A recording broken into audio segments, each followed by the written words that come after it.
Bonsoir à toutes et à tous. J'ai le plaisir de vous accueillir pour ce nouveau colloque de l'Orme. Nous avons la joie et l'honneur d'accueillir aujourd'hui Gérald Bronner, qui est sociologue, professeur de sociologie à l'Université Paris Diderot et membre de l'Institut universitaire de France. Il est aussi romancier, je crois. Comme vous le voyez, il est très jeune, mais il a une très longue biographie, ce qui est un peu paradoxal. Il a beaucoup travaillé sur les croyances, qui seront le sujet du colloque de ce soir. Il est notamment spécialiste des mécanismes d'explication de la disparition de la croyance chez les jeunes au Père Noël, qui est un sujet dont on parle... Non mais c'est vrai, qui est un sujet dont on ne parle pas assez pendant cette campagne électorale. Il a écrit un certain nombre d'ouvrages, et je vais indiquer simplement les derniers titres, dont vous verrez qu'ils contiennent une petite partie provocatrice, qui le rend singulier dans le monde des sociologues d'ailleurs. Par exemple, l'inquiétant principe de précaution, qu'il a publié avec Étienne Géhin en 2010, la démocratie des crédules, que je pense qu'il citera dans son exposé de ce soir, et puis le dernier, à ma connaissance, c'est la planète des hommes, réenchanter le risque. Par ailleurs, Gérald Bronner est membre de l'Académie des technologies, et tous les deux, nous avons œuvré il y a quelques mois à la rédaction d'un rapport sur la perception des risques. Voilà, donc je le remercie d'être venu jusqu'à nous depuis Paris et de nous présenter son exposé qui va durer 45 minutes à peu près sur cette question d'actualité, la post-vérité. On en parle beaucoup aux États-Unis. Il semblerait qu'elle ait quelques incidences en France. Et la question est de savoir si nous la comprenons bien et si nous la commentons comme elle doit l'être. Donc je lui laisse la parole pour 45 minutes. Merci beaucoup, Étienne. Merci. D'abord, merci aux organisateurs des colloques de l'Orme de leur invitation, à François Bujon, et tout particulièrement aussi à mon ami Étienne Klein, qui était à la manœuvre pour me donner le plaisir de vous rencontrer et de vous dire quelques mots sur un sujet qui me tient à cœur, mais je crois qu'il nous tient tous à cœur aujourd'hui. La question de post-vérité, vous avez forcément entendu parler de ce terme, puisque vous savez qu'il a été élu, ou vous ne savez peut-être pas, mais je vous le dis, il a été élu, si le terme élection d'ailleurs est tout à fait adéquat, il a été désigné plutôt par le dictionnaire d'Oxford comme le mot de l'année, post-vérité, post-truth society. C'est d'ailleurs un terme, je l'ai mis, vous voyez, en regard avec celui de la démocratie des crédules, qui est le terme qui donne l'intitulé d'un de mes livres, parce que en réalité, je n'aime pas tellement le terme de post-vérité. Je me méfie un peu de ce terme parce que de temps en temps, certains commentateurs paraissent vouloir dire par là que nos contemporains, c'est-à-dire nous tous, nous serions en quelque sorte devenus indifférents à la vérité. Ce qui me semble être relativement trompeur comme analyse.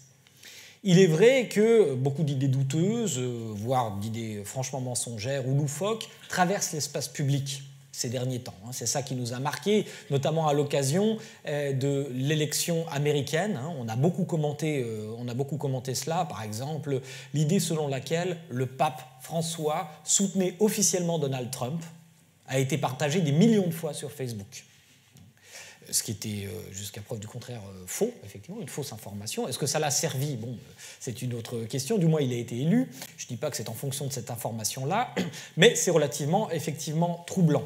L'idée que je vais défendre ce soir, c'est que nos concitoyens, ne sont pas devenus mystérieusement indifférents à la vérité. Ce n'est pas la question. En revanche, ce qui s'est produit, c'est une véritable révolution sur le marché de l'information, sur notre façon d'accéder à l'information et d'une certaine façon de traiter l'information. Mais c'est une vieille théorie qui revient souvent, selon laquelle une innovation technologique provoquerait mystérieusement une forme de mutation, dont on ne sait pas si elle est biologique ou au moins cognitive dans nos cerveaux. La télévision nous aurait rendus bêtes, ce qui veut dire qu'avant la télévision, on était très intelligent. Je ne suis pas sûr que ce soit une thèse facile à défendre. Et de la même façon, donc, Internet, puisqu'on va parler beaucoup de cette dérégulation du marché de l'information qu'est Internet, Internet nous rendrait indifférents à la vérité. Ce que je ne crois pas tout à fait. En revanche, il est vrai qu'il s'est passé quelque chose. Nous sommes en train de vivre quelque chose de tout à fait historique.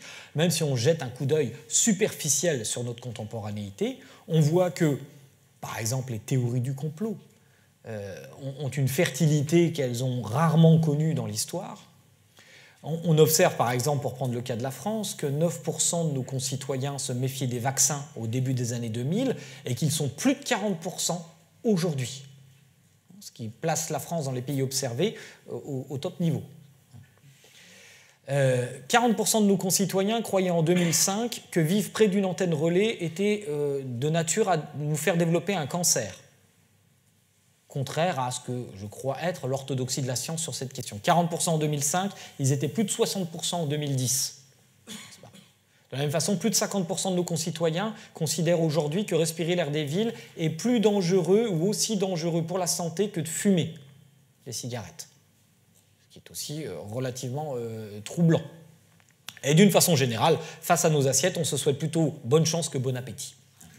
Donc, nous sommes dans une situation tout à fait particulière, qui a été illustrée de très nombreuses fois, et en particulier dans l'actualité donc la plus récente, y compris l'actualité politique la plus récente, parce qu'elle a un impact sur la diffusion de la connaissance scientifique. Je sais que vous êtes particulièrement sensible dans la salle à cette question-là, mais elle a aussi, et d'ailleurs c'est pas forcément totalement indépendant, un impact sur la diffusion de propositions populistes en sciences, ou des questions de perception du risque. On va parler un peu de tout cela. Je vais commencer par un exemple, parce que c'est bien de commencer finalement par un exemple, pour vous faire comprendre comment, pourquoi ce que j'appelle la crédulité n'est pas forcément lié à la bêtise. On peut être crédule et intelligent, ce n'est pas du tout incompatible, donc ce n'est pas une insulte dans ma bouche quand je parle de démocratie des crédules. Moi-même, je suis crédule de temps en temps, évidemment. Alors, prenons un premier exemple pour voir ce qui peut se passer. Vous voyez, ça c'est un tweet, je ne sais pas si vous le lisez tous, mais je vais le lire. Un tweet donc, qui a apparu. Vous savez que maintenant, dès qu'il y a un attentat, on observe immédiatement, mécaniquement, des propositions de type conspirationniste pour rendre compte de cet attentat. Il y a la version officielle de l'attentat, puis en fait cet attentat, nous disent les conspirationnistes, a été produit par la CIA, généralement le Mossad, ou si ça se passe en France, par les services secrets français, ou conjointement les trois. Donc là, on a un tweet qui vient d'un site donc, et qui dit donc breaking, une information la tombe, attaque terroriste mortelle à Paris, 120 morts, 270 blessés. Bon, vous allez me dire, bon d'accord, c'est les attentats du 13 novembre, et alors, qu'est-ce que ça a d'intéressant ? Qu'est-ce que ça a d'intéressant ? C'est que si, là on ne le voit pas bien, mais si on regarde la date d'émission du tweet, c'est le 11 novembre 2015. Là, je vois que vous êtes stupéfait, n'est-ce pas ? Alors, vous pourrez dire, oui, mais c'est un fake, en fait. Non, c'est vraiment, ça a vraiment été un tweet qui a été publié. Donc, mettez-vous à la place, maintenant, de nos concitoyens, c'est-à-dire nous tous. Est-ce qu'il y a besoin d'être stupide pour trouver cette information troublante ? Il y a plusieurs hypothèses. La personne qui a émis ce tweet, elle a des pouvoirs de précognition. Elle voit dans l'avenir ce qui va se passer 2 jours plus tard. C'est une hypothèse. Bon, un peu coûteuse. Ou alors, vous voyez que cette information-là peut savonner la pente d'une interprétation conspirationniste. Cela veut dire que certaines personnes savaient avant les attentats. Et éventuellement, on laissait faire. Voire, c'est ce qu'on appelle un inside job. C'est des gens à l'intérieur des services secrets qui ont organisé cet attentat. Après, évidemment, les explications pour cela, on les trouve facilement. Ça relève de ce qu'on appelle le qui prodest, à qui profite le crime. On trouve toujours un groupe qui peut profiter de quelque chose. Par exemple, la cote de popularité de François Hollande était relativement basse. C'est bizarre. Et puis elle remonte après les attentats, donc ça lui sert à quelque chose. Et vous pouvez trouver comme ça toute une série d'acteurs qui ont toujours un intérêt à l'idée. Mais on n'a pas résolu le problème. C'est donc un vrai tweet, et qu'est-ce qui a pu se passer ? Donc je vous donne cet exemple juste pour vous dire qu'il n'y a pas besoin d'être stupide pour trouver qu'il y a un certain nombre de choses qui relèvent de l'anomalie dans le réel. Si on vous raconte une histoire pour rendre compte, pour rationaliser cette anomalie, il est possible que vous achetiez en quelque sorte cette histoire sur le marché de l'information. Surtout si vous avez déjà rencontré un certain nombre d'éléments de suspicion, d'anomalies que vous n'avez pas réussi à rationaliser, et tout à coup, les théories du complot sont des théories qui sont basées sur des effets de dévoilement. C'est-à-dire qu'elles vous proposent de lever le voile et de mettre en cohérence un certain nombre d'anomalies qui jusque-là vous paraissaient justement dissonantes avec la représentation officielle des faits. Alors là, le mystère, il n'est pas très grand. Ça relève précisément d'une erreur de raisonnement classique que j'appelle la négligence de la taille de l'échantillon. En fait, comment a réagi votre cerveau? Vous vous êtes dit, plus ou moins implicitement, quelle est la probabilité de chance que par hasard, un individu qui ne soit pas du tout au courant des futurs attentats de Paris envoie une information assez proche. Ce n'est pas tout à fait le nombre de morts, ce n'est pas tout à fait le nombre de blessés, entre parenthèses. Cette probabilité, évidemment, nous la concevons intuitivement comme faible. Est-ce que nous avons raison? Parfaitement. Nous avons parfaitement raison de la considérer comme faible. Donc, nous suggère notre cerveau, c'est probablement pas une coïncidence. Donc c'est une anomalie qu'il faut rationaliser. Et oui, voilà, mais quand on fait un peu l'enquête, on s'aperçoit que ce site en question, en fait, lance des centaines et des centaines de tweets par jour, avec le même genre d'avertissement pour Ebola, par exemple, vous voyez, 120 morts, 270 blessés, etc., etc., etc. En d'autres termes, ce que la première information a fait, c'est qu'elle nous a forcés à négliger la taille de l'échantillon duquel était issu l'exemple que l'on a pris, et créer mécaniquement, pas mécaniquement, disons probablement, une réaction de suspicion, d'étonnement au minimum, qui nous rend disponibles à une forme de narration. À aucun moment, nous avons besoin d'être stupides pour nous faire prendre par ce piège. Il suffit simplement que le traitement d'information soit défavorable à la vérité et que nous ne prenions pas le temps d'aller vérifier éventuellement s'il y a une taille d'échantillon, etc. Et en plus, dans ce cas de figure, après ces événements, Twitter a fermé ce compte, puisque en fait c'était un robot tout simplement qui balançait des informations comme ça, c'est pour faire du clic. Et quand Twitter a fermé ce compte, évidemment, ça a amplifié la suspicion. On s'est dit « Ah, on veut faire taire quelqu'un ». Donc voilà des éléments de narration qui se produisent. Voilà un exemple parmi des milliers et des milliers d'autres qui explique que ce qui est en train de se produire aujourd'hui, c'est une alliance étrange entre le fonctionnement ordinaire de notre cerveau et une certaine structuration contemporaine du marché de l'information. Alors, avant de parler de cette structuration contemporaine du marché de l'information, et pour comprendre un peu mieux ce qui est en train de nous arriver, revenons au temps d'avant. Il y a longtemps, avant qu'Internet existe.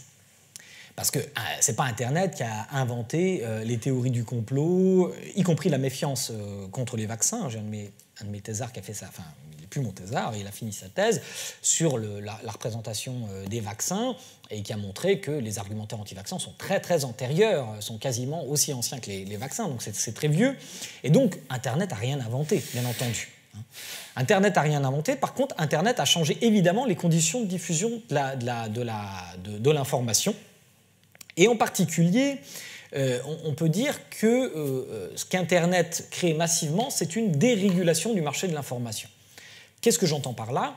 Tout simplement, le marché de l'information, selon la théorie classique de la communication, était auparavant régulé par ceux qu'on appelle les gatekeepers, c'est-à-dire les gardiens du seuil, de la porte, c'est-à-dire qui autorisent ou pas une information à venir sur le marché public de l'information.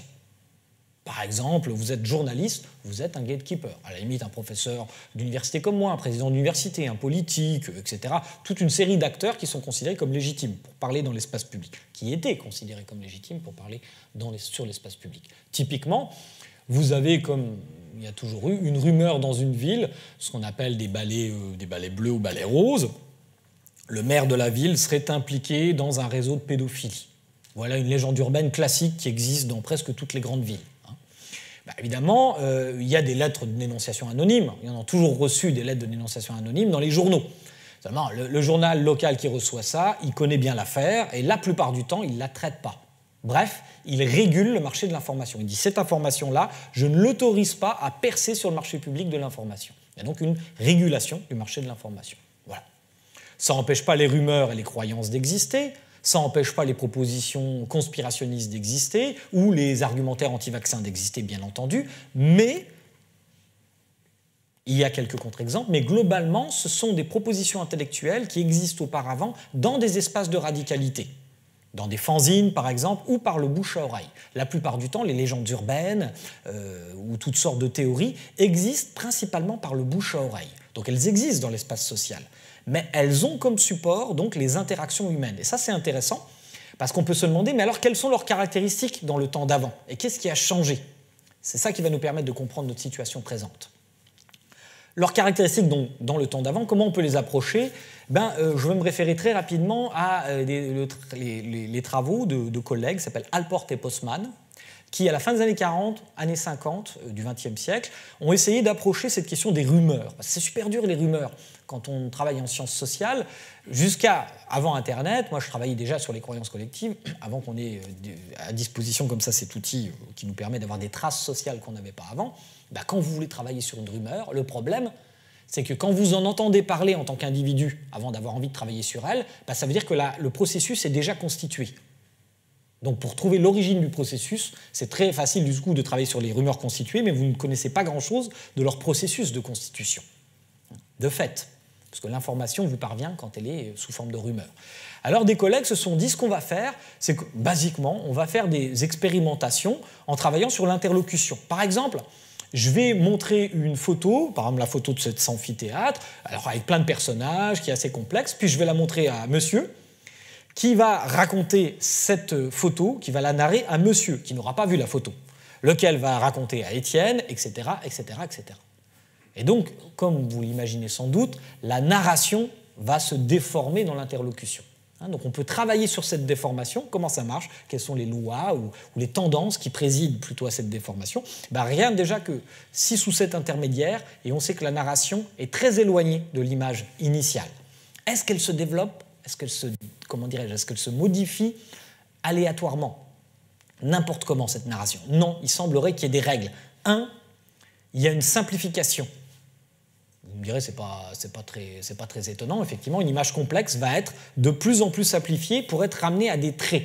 Et des traits qui ne sont pas totalement anodins, puisque généralement, ils rejoignent toutes sortes de stéréotypes sociaux. Les stéréotypes, c'est une bonne façon de mémoriser une information. Alors par exemple, vous voyez là, ça c'est un des exemples, une des images que Allport et Postman ont utilisées. Donc vous voyez au premier plan, vous voyez 2 personnes qui parlent, un noir et un blanc. Puis il y a d'autres personnes, peut-être c'est une rame de métro, on ne sait pas très bien, c'est une image un peu mystérieuse. Et le blanc, vous voyez dans la main qu'il y a une casquette, le noir porte un chapeau. Il a dans la main gauche, semble-t-il, un petit objet qui pourrait être un rasoir à main, qui est ouvert. Ce sont des images qui sont volontairement ambiguës, évidemment. Si vous montrez une pomme, vous aurez beau prendre X intermédiaire, ça sera toujours une pomme, ça ne se déformera pas. Bon. Eh bien, la plupart du temps, les gens qui ont participé à cette expérimentation racontent que ce n'est pas le blanc qui tient le rasoir, mais le noir, et que le noir menace le blanc. Donc vous voyez comment dans l'interlocution, une situation ambiguë s'est transformée dans une narration fondée sur un stéréotype, en l'occurrence ethnique, raciste. Clairement, on est dans les États-Unis des années 50. Bon, je ne sais pas ce que ça donnerait aujourd'hui, mais ce qui nous intéresse en termes d'information, c'est 3 choses. Premièrement, donc retenez bien, les images, les propositions intellectuelles étaient globalement régulées sur le marché. Elles étaient sélectionnées, avec plein d'exceptions, je suis d'accord, mais globalement. Deuxièmement, se diffusant par le bouche à oreille, elles ne pouvaient compter que sur les capacités du cerveau à mémoriser. Ces capacités sont relativement faibles à court terme, puisque le cerveau humain mémorise 7 items, plus ou moins 2, selon l'article de Miller, qui est bien connu sur cette question. Et donc, ça veut dire que les images ou les propositions ou des argumentations complexes ont tendance, non pas parce que les individus sont bêtes, mais simplement parce qu'ils ont des capacités de mémorisation faibles, à devenir de plus en plus maigres. Ce qui veut dire que ces produits qui survivent sur le marché des idées ne le font que, en particulier, parce qu'ils sont souvent fondés sur des stéréotypes, donc ils sont facilement mémorables. Mais en revanche, ils sont relativement dépouillés d'une argumentation convaincante, à ce moment-là. Par exemple, on a peut-être tous entendu parler de la marque, une légende urbaine comme une autre, de la marque Marlboro, qui soi-disant s'était accoquinée avec le Ku Klux Klan. Vous n'avez pas entendu parler de cette histoire? Et alors, c'était quoi l'argument? C'était de dire que quand on prend un paquet de Marlboro, on voit bien qu'il y a 3 cas rouges. Vous voyez? Et donc, c'est la preuve du lien entre le Ku Klux Klan et Marlboro. Bon. Vous voyez bien, ça semble bien que vous n'en ayez pas entendu parler. Si je vous vendais cette histoire, je ne suis pas sûr que vous l'achèteriez, n'est-ce pas? Vous voyez bien que c'est très peu convaincant parce que c'est fondé sur un argument qui paraît, qui, alors là, pour le coup, à l'évidence, relève d'une simple coïncidence, etc. Bon, mais c'est des histoires qui sont assez connues dans le folklore contemporain, qu'on trouvait dans les collèges et qui ont été relevées par certains collègues. Donc en fait, Gatekeeper, des argumentaires relativement dépouillés et qui tendent vers des stéréotypes. Il y a un autre exemple d'objet social qui se diffuse comme ça par l'interaction et seulement par le bouche à oreille, c'est par exemple les blagues. Il n'y a pas que les légendes urbaines ou les rumeurs. Les blagues, ça se diffuse pareil. Et ben, vous remarquez qu'elles ont les mêmes caractéristiques. Elles sont relativement courtes. Alors peut-être qu'au début, elles sont longues, mais dans l'interaction, elles tendent vers des formes de plus en plus efficaces. Elles sont sélectionnées, en quelque sorte. Si elles ne sont pas vraiment marrantes, ben elles meurent, c'est une métaphore, mais elles disparaissent du marché. Il faut qu'elles soient drôles, avec une fin spectaculaire, et souvent elles sont fondées aussi sur des stéréotypes. C'est le belge, ou le français quand on est en Belgique, le fou, la blonde, vous voyez, ce genre de choses, ce qui fait qu'on peut les mémoriser avec une fin spectaculaire. Ben, voilà, sont des objets qui ont une capacité de survie dans l'interlocution. Et le troisième point, qui est non moins important, c'est que ces objets-là se diffusent relativement lentement. Parce que précisément, ils ne peuvent, pour survivre, que compter sur l'interlocution. Et le bouche à oreille, ça va beaucoup moins vite que la radio, que la télévision, et qu'on va voir Internet, bien entendu. Donc ça se répand dans un espace social. Et pourquoi c'est si important que ça soit lent, que le temps est un facteur important? Tout simplement parce qu'il y a des tas d'histoires qui, au bout, et très vite, généralement au bout de 2 ou 3 jours, cessent de nous intéresser dans l'actualité. C'est tout à fait tangible. D'ailleurs, il suffit de prendre par exemple Google Trends, Google Tendances. Vous regardez des faits d'actualité, vous voyez très bien qu'il y a un front montant, il y a un front descendant qui est un peu plus lent que le front montant, mais globalement, au bout de quelques jours, la plupart, on passe d'une actualité à une autre. D'ailleurs, le business de diffusion de l'information professionnelle, les journalistes savent très bien cela. S'il n'y a pas de nouveaux faits qui viennent nourrir une affaire, eh bien, l'affaire se délite, tout simplement. Donc, il y a une saturation du cerveau sur l'information. Ça ne vaut pas le coup d'investir du temps de cerveau disponible pour une information qui prend une forme de routine, qui se routinise dans notre esprit. Et donc, cela veut dire que si la proposition intellectuelle ne nous parvient pas assez vite dans un temps social où la source, l'origine ne nous intéresse plus, le produit, là encore, disparaît. Je parle par exemple des théories du complot. Une théorie du complot qui viendrait se proposer à vous sur les attentats de Boston, par exemple, pendant le marathon de Boston. Qui a parlé du marathon de Boston aujourd'hui? Toute la semaine? Le mois dernier? Peut-être l'année qui vient de s'écouler? Je ne suis même pas sûr qu'on ait parlé de cela. Voyez, il y a un effet on quitte intellectuellement certains sujets. Et donc, en fait, pour qu'une théorie du complot accroche, il faut qu'elle accroche à des faits qui nous intéressent encore. Donc, il est très important, pour qu'elle soit, qu'elle soit vive, il est très important qu'elle soit indexée à des éléments d'information qui sont récents. Donc la temporalité joue. Alors vous allez me dire, oui, mais il y a eu toujours des théories du complot, alors comment... Oui, mais vous remarquerez que les théories du complot du passé, elles portaient sur des faits historiques majeurs, c'est-à-dire qui continuent durablement à nous intéresser. Soit pour leur charge symbolique, soit pour leur effet historique effectif. Est-ce qu'on a marché sur la Lune, par exemple? La question de marcher sur la Lune, c'est un fait historique. L'assassinat de Kennedy, Pearl Harbor, etc., etc. Bon, je ne vais pas rentrer dans le détail, savoir si ce sont des vrais ou des faux complots. Je vous laisse votre point de vue là-dessus. Mais il y a des propositions intellectuelles alternatives aux propositions, disons, officielles. Alors donc voilà, ça c'est les 3 caractéristiques de l'ancien temps. Passons maintenant donc à aujourd'hui. Aujourd'hui, c'est la dérégulation du marché de l'information que j'évoquais. Et cette dérégulation, par exemple, elle peut être, vous voyez, vous savez, vous travaillez sur l'innovation technologique, certains d'entre vous savez qu'une innovation technologique se diffuse rarement de cette façon-là. Une des courbes assez classiques de diffusion de l'innovation sont des courbes sigmoïdes. Il n'y a pas que ça, mais c'est une formule classique de diffusion. Là, vous voyez, c'est une croissance géométrique. Et encore, je me suis arrêté. Il y a un moment donné, ça stagne forcément, quand tout le monde sera touché par l'innovation technologique. Mais tout ça pour vous dire que c'est un fait massif. Ça, c'est le nombre d'internautes, donc en millions dans le monde. C'est un fait évidemment massif de notre contemporanéité. Et il y a Donc 2 effets majeurs à Internet en termes d'information. Premièrement, c'est la disponibilité de l'information qui atteint un niveau jamais atteint dans l'histoire de l'homme.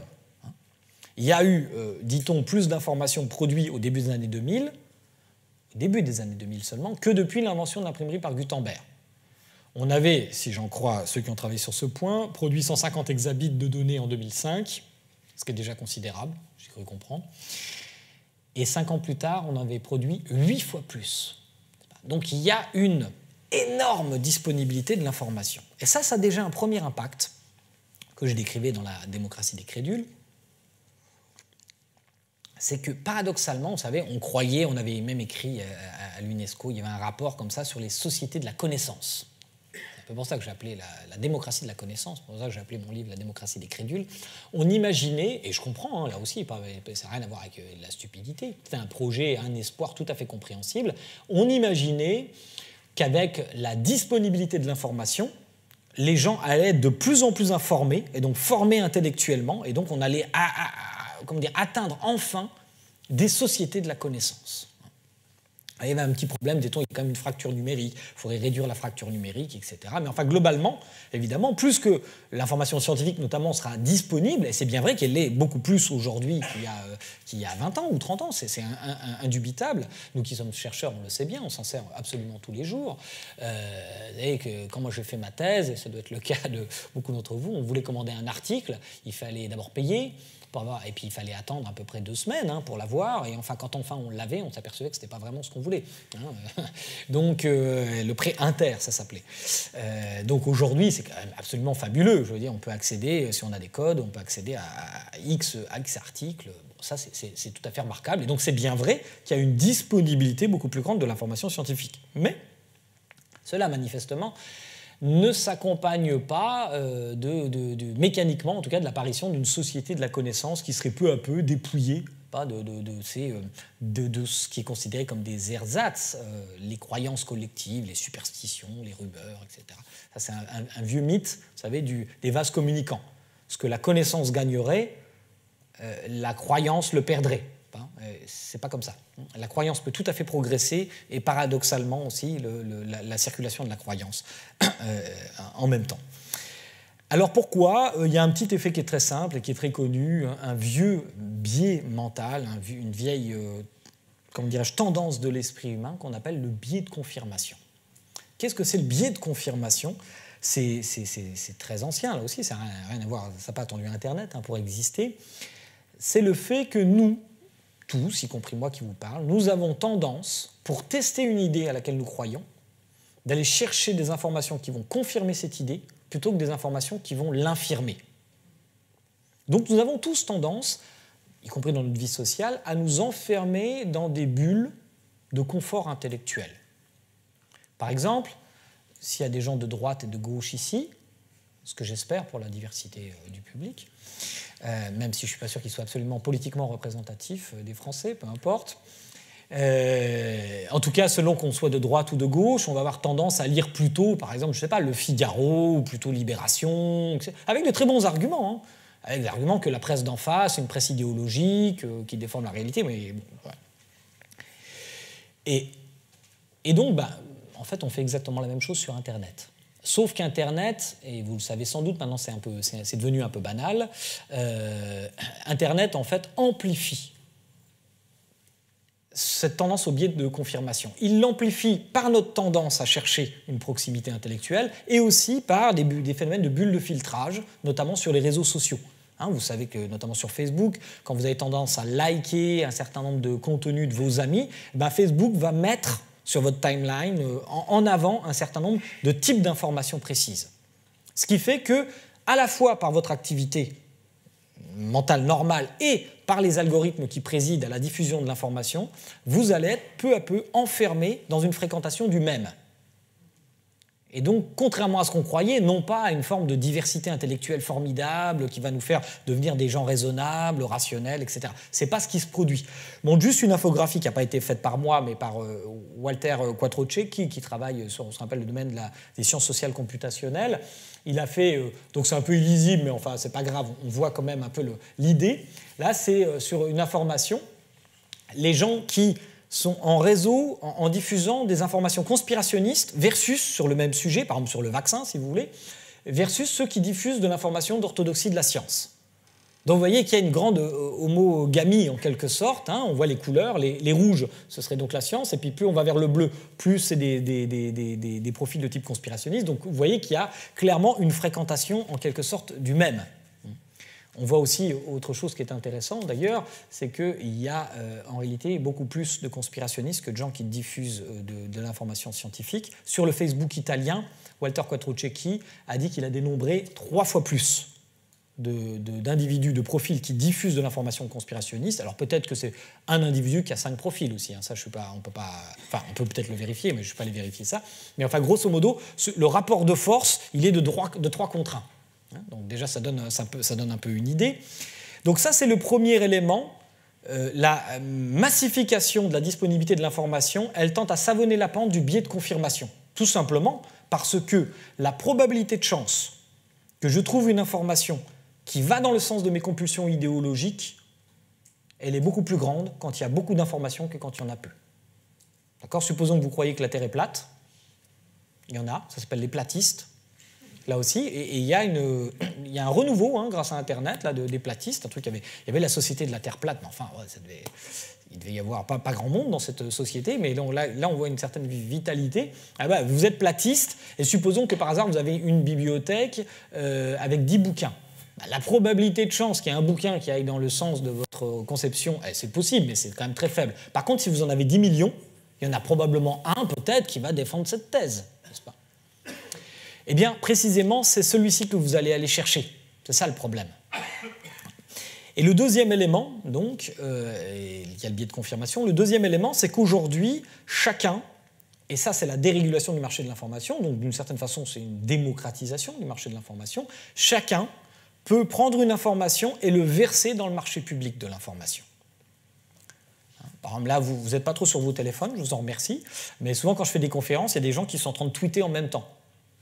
Bronner a dit que ça. Hein. Clac, il tweet, et puis après, il y a les conspirationnistes qui disent « Ah oui, non, mais il faut se méfier de Bronner, parce que voilà, c'est un peu mécanique. » Et donc, ça veut dire que chacun d'entre nous peut verser une information dans l'espace public, parce qu'on possède tous, ou à peu près tous, dans la poche, un outil qui nous permet d'enregistrer un segment de réel, son et image généralement, et de le verser donc dans l'espace public. Pour cette petite image qui est bien connue, mais qui me semble amusante, c'est le même lieu en 2005 et en 2013. Vous voyez ? Il s'est passé quelque chose, hein, manifestement. Donc là, pour ceux qui ne voient pas bien, ce n'est pas un concert, ce n'est pas des gens qui allument un briquet. En fait, ils possèdent dans la main des tablettes, smartphones, etc. Autant d'éléments technologiques qui leur permettent d'enregistrer un segment de réalité. Et ça, c'est important, parce que ça veut dire que les gens vont pouvoir donner une vision subjective, en tout cas sensorielle, de ce qu'ils voient d'une information, et donc que la masse d'informations disponibles, si effectivement ils la mettent dans l'espace public, va être beaucoup plus importante. Vous allez me dire, oui, d'accord, mais quoi ? Par exemple, en cas d'attentat, par exemple, en cas de violence dans la rue, etc., la probabilité de chance d'avoir des images de ce fait est plus grande. Alors vous me dites, ça devrait faire reculer les croyances, parce que là, on va avoir des témoignages visuels. Ça dépend. Parce que si vous avez assez de motivation et de curiosité et de temps à passer, vous allez toujours trouver dans une image quelque chose qui relève de l'anomalie. Prenons Charlie Hebdo, par exemple. Les attentats de Charlie Hebdo, s'ils s'étaient produits il y a une trentaine d'années, probablement sauf coïncidence extraordinaire, on n'en aurait eu aucune image. Or là, on n'a pas d'image de l'attentat, mais de l'environnement de l'attentat, on en a eu pas mal. Et tous les films qu'on a eus ont donné lieu à des interprétations conspirationnistes. En d'autres termes, ça augmente l'empire de la narration, l'information. Par exemple, vous vous souvenez tous de ces images terribles de ce policier qui atterre, n'est-ce pas ? Et là, il y a un des frères Kouachi qui passe et qui lui tire une balle dans la tête, une balle de Kalachnikov. D'accord ? Eh bien, certains individus ont remonté le film en boucle pour constater qu'il n'y avait pas de tache de sang par terre. Pour eux, une balle de Kalachnikov, ça fait exploser une tête comme une pastèque, je présume, ou quelque chose comme ça. Et donc chacun est devenu expert en balistique et expliquait que on voit l'impact de la balle, donc en fait il a tiré à côté, etc. Et puis il y a une autre chose, c'est que le policier dit juste avant de mourir, il lève les mains, il est déjà blessé, je crois, il a déjà pris une balle dans la hanche ou quelque chose comme ça, et il dit « c'est bon, chef ».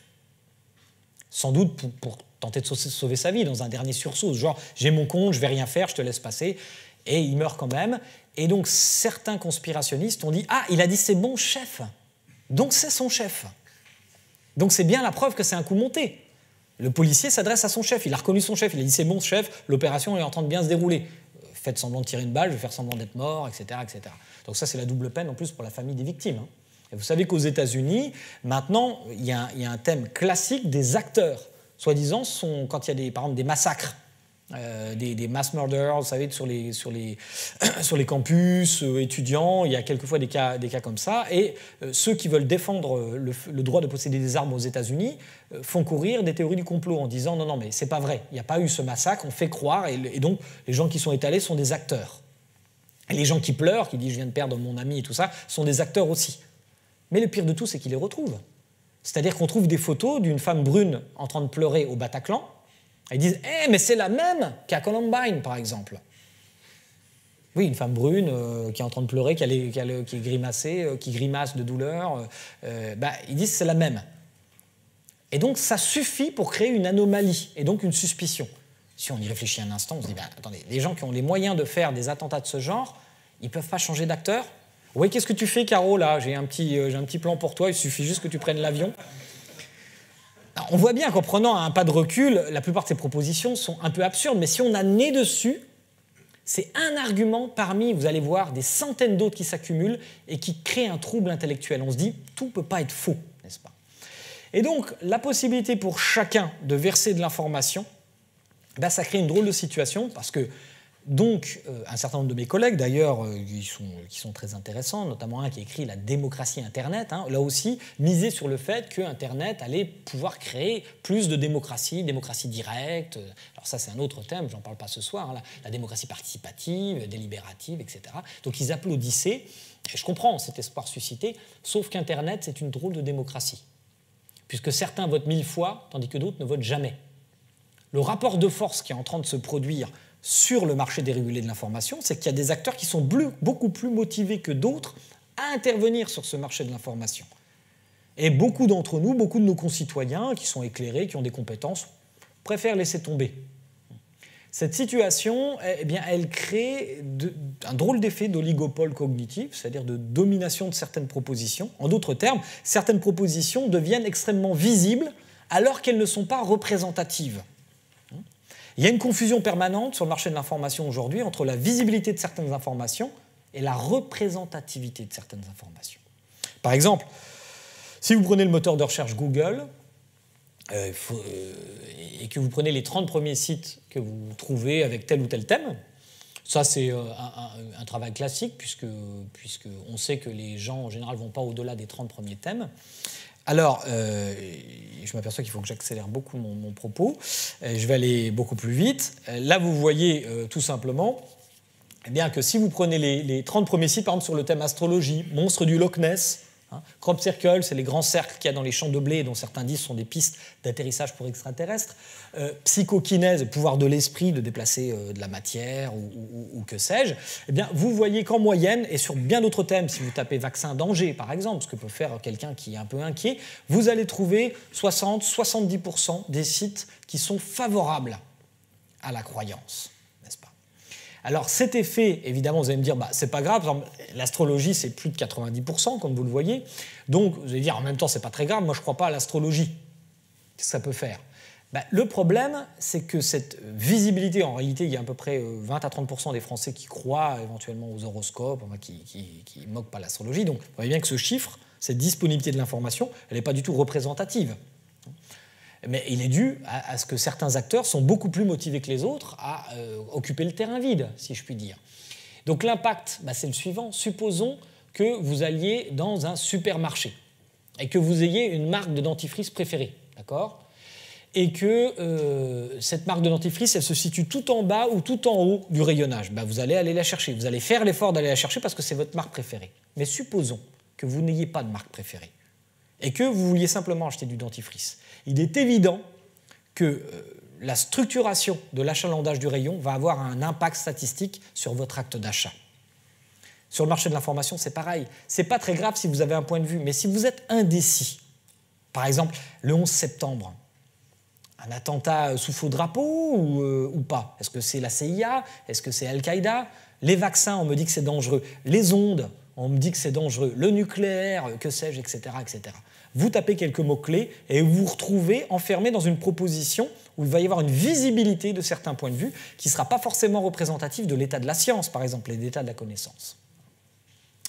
Et cela crée une porosité, ça explique en grande partie comment des propositions qui existaient dans des espaces de radicalité ont commencé massivement à essaimer dans l'espace public, en raison de l'indécision d'un certain nombre de nos concitoyens sur des sujets très techniques, on les comprend. Je veux dire, il faudrait quelquefois y consacrer 24 heures de sa vie tous les jours pour avoir un point de vue sur quelque chose. Donc dans le doute, s'ils essayent de s'informer, ce qui est déjà pas mal, eh bien ils vont tomber sur des oligopoles cognitifs qui ne sont pas forcément représentatifs sur certains sujets de l'état de la connaissance et de la rationalité. Un autre point, je vous ai parlé de temps de diffusion. Là, manifestement, Internet a beaucoup accéléré les choses. Donc, vous voyez, là, je me suis amusé à regarder combien de temps il fallait pour qu'il y ait une théorie alternative qui naisse sur le marché de l'information.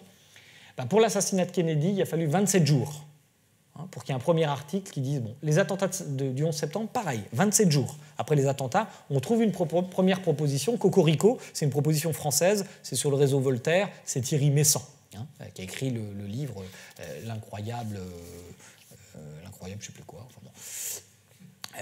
Tremblement de terre de Haïti, on a considéré que c'était, les conspirationnistes ont considéré que c'était une activité d'une arme sismique que possédaient les Américains, qui s'appellerait HAARP. Le projet HAARP a vraiment existé, mais je ne rentre pas dans les détails. Ce n'est pas du tout une arme sismique. Donc les Américains seraient capables de provoquer des tremblements de terre. Là, vous voyez, il n'y a plus que 6 jours.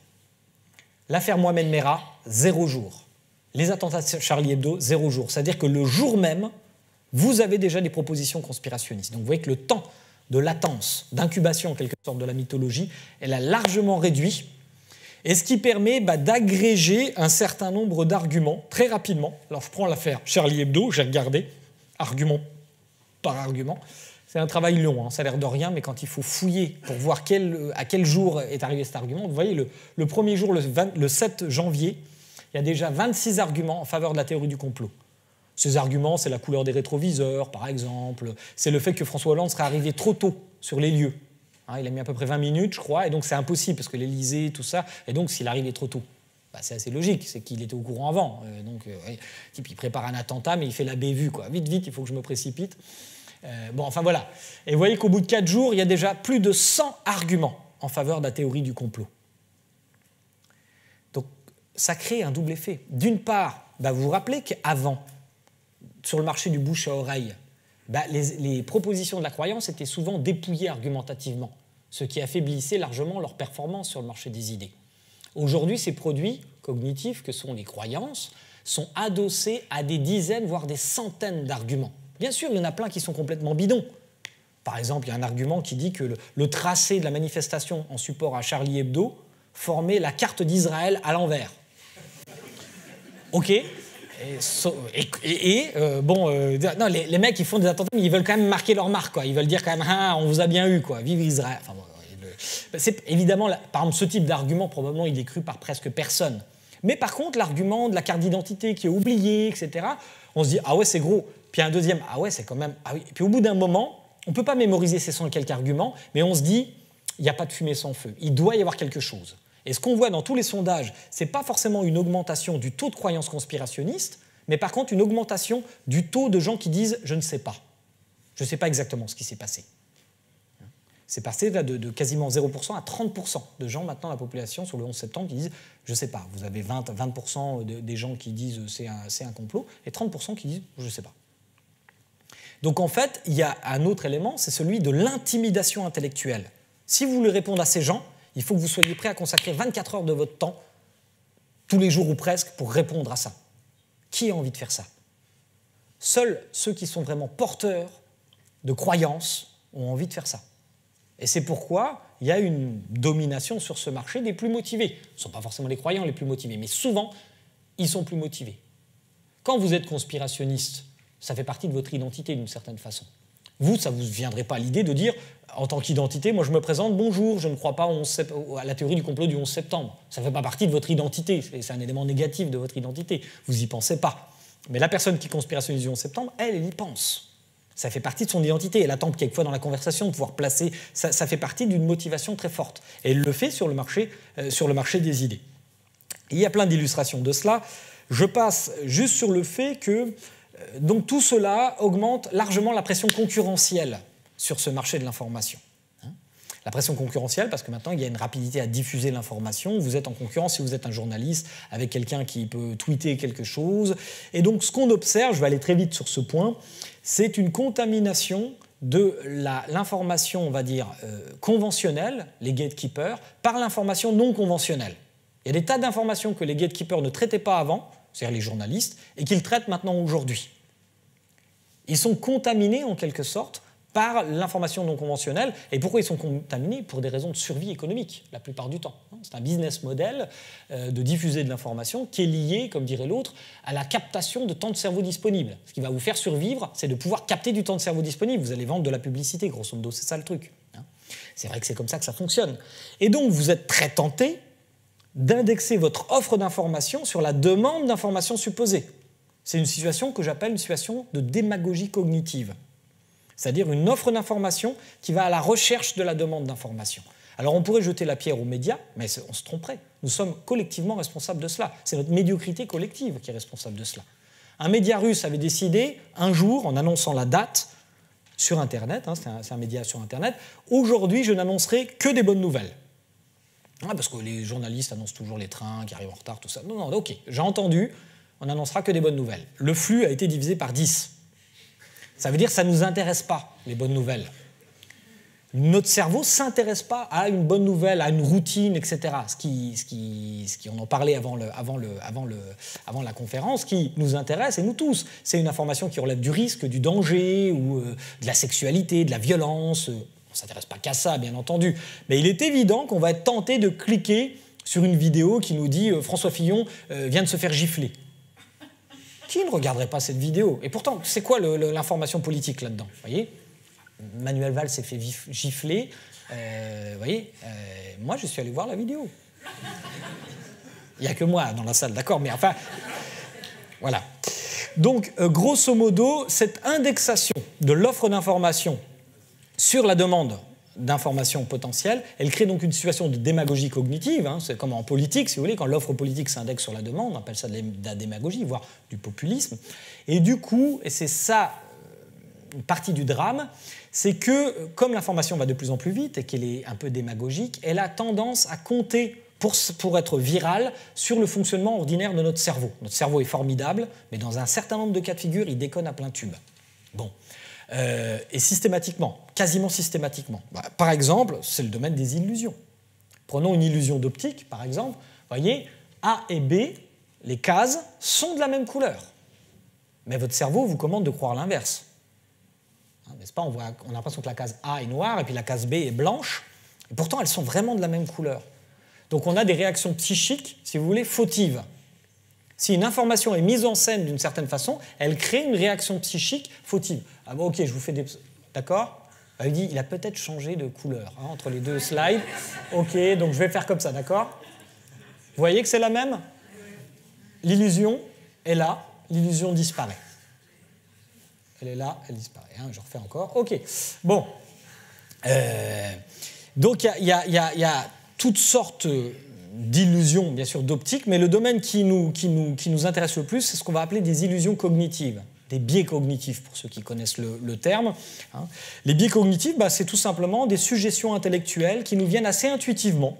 C'est moins puissant que les illusions d'optique, heureusement, mais statistiquement, ça a un impact qui a été mesuré par des collègues, notamment Daniel Kahneman, qui a eu un prix Nobel d'économie en 2002. Je vous en donne un petit exemple, le plus simple que je connaisse. Pour vous, ça va être de la rigolade, évidemment, peut-être que vous le connaissez aussi.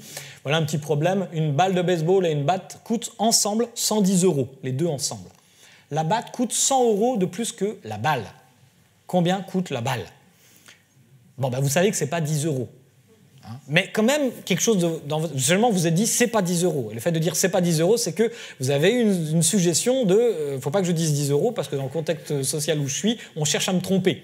Donc là, on est dans un contexte où, naturellement, vous vous méfiez de votre intuition. C'est pas 10 euros parce que c'est 10 euros. Bah, la batte coûte 100 euros de plus. Ça veut dire que la batte coûterait 110 euros. 110 plus 10, ça fait 120. C'est pas bon. La bonne réponse, c'est 5 euros. 5 euros. La batte vaut donc 105 euros. 105 plus 5 égale 110.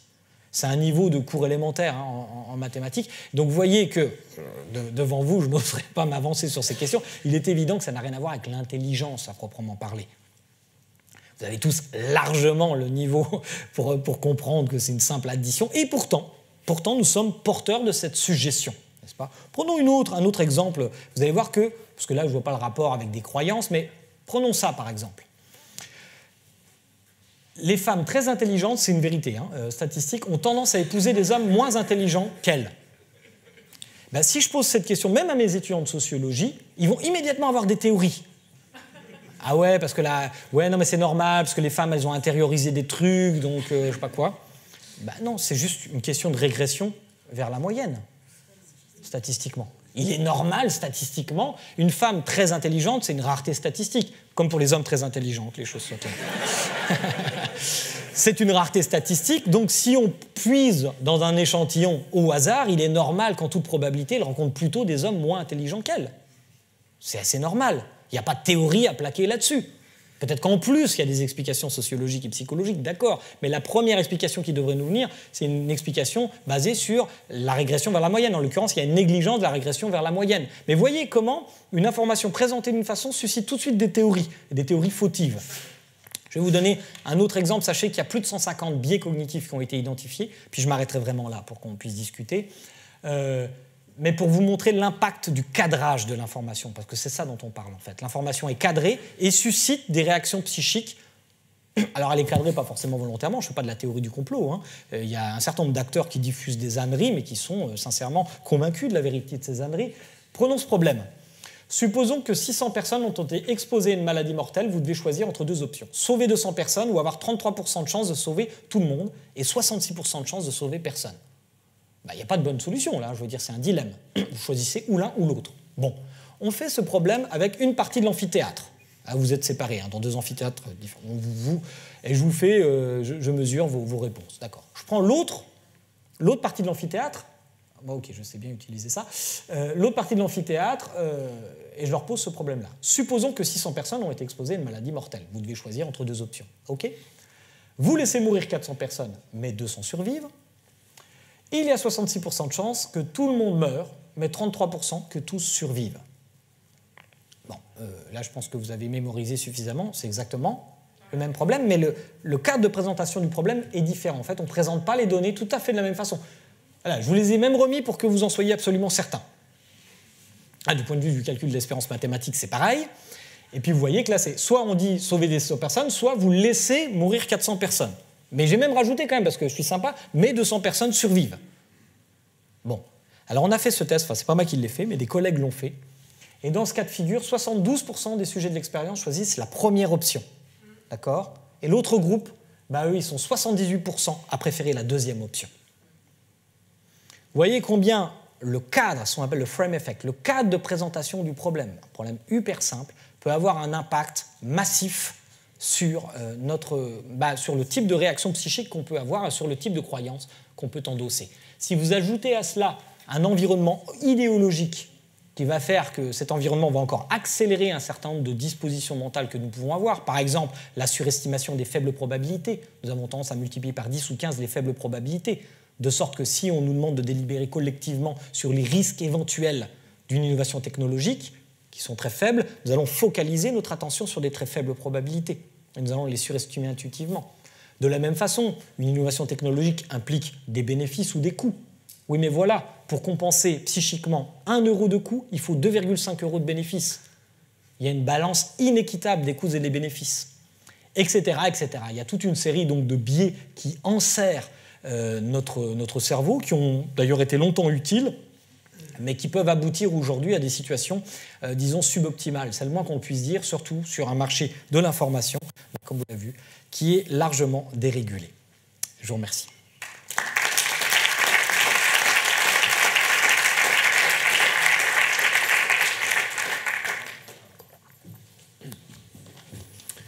Merci Gérald, je t'invite à venir répondre aux questions ici. Bon, c'est un peu inquiétant ce que tu dis, enfin, je veux dire, ça ne rend pas optimiste. Et donc, avant de laisser la parole à la salle, je voulais faire 2 remarques en forme de questions. C'est la campagne présidentielle pour parler d'elle se passe dans des circonstances assez inédites, peut-être d'ailleurs liées au développement d'Internet. Il y a beaucoup d'affaires qui sortent, et si on imagine qu'elles cessent, par exemple demain, à partir de demain jusqu'à l'élection du premier tour, aucune affaire ne sorte, et donc on va entendre les candidats parler de leur programme pour l'éducation, la police. Ça risque d'être un peu ennuyeux, quoi. C'est-à-dire qu'on a été en quelque sorte rendu addict à une espèce de dramaturgie quotidienne qui risque de nous manquer si elle venait à disparaître. Donc ça, c'est ma première question. Est-ce qu'on pourrait s'intéresser à la politique autrement que par le biais des happenings permanents qu'on nous propose depuis quelques semaines, c'est-à-dire faire comme c'était avant? Voilà. Et ma deuxième question est relative à un livre qui dit à peu près les mêmes choses que toi, mais avec des arguments philosophiques plutôt que sociologiques, sans faire d'expérience. C'est un livre qui a été écrit par un philosophe anglais qui s'appelle Bernard ou Bertrand, je ne me souviens plus, Williams. Et ce livre a été traduit chez Gallimard sous le titre Véracité et vérité. Et ce qu'il montre, c'est que dans les sociétés comme la nôtre, postmoderne, disons, il y a 2 courants de pensée qui devraient normalement s'annihiler mutuellement parce qu'en fait, ils se contredisent, mais qui en réalité, dans les faits, se renforcent mutuellement. Le premier courant de pensée, c'est ce qu'il appelle le désir de véracité. Nous sommes des sociétés éduquées, informées, peut-être pas bien, mais en tout cas qui prétendent être informées. Et dans ces sociétés, il y a le refus d'être dupe. C'est-à-dire que quand on entend des choses qui sont répétées massivement par des personnes très nombreuses, on se demande quel intérêt ces personnes ont-elles à dire ce qu'elles disent. Est-ce que c'est parce qu'elles connaissent la vérité ? Ou bien est-ce parce qu'elles ont un intérêt en tant que communauté à nous servir cette vérité? Ce qui peut aller évidemment jusqu'à la théorie du complot.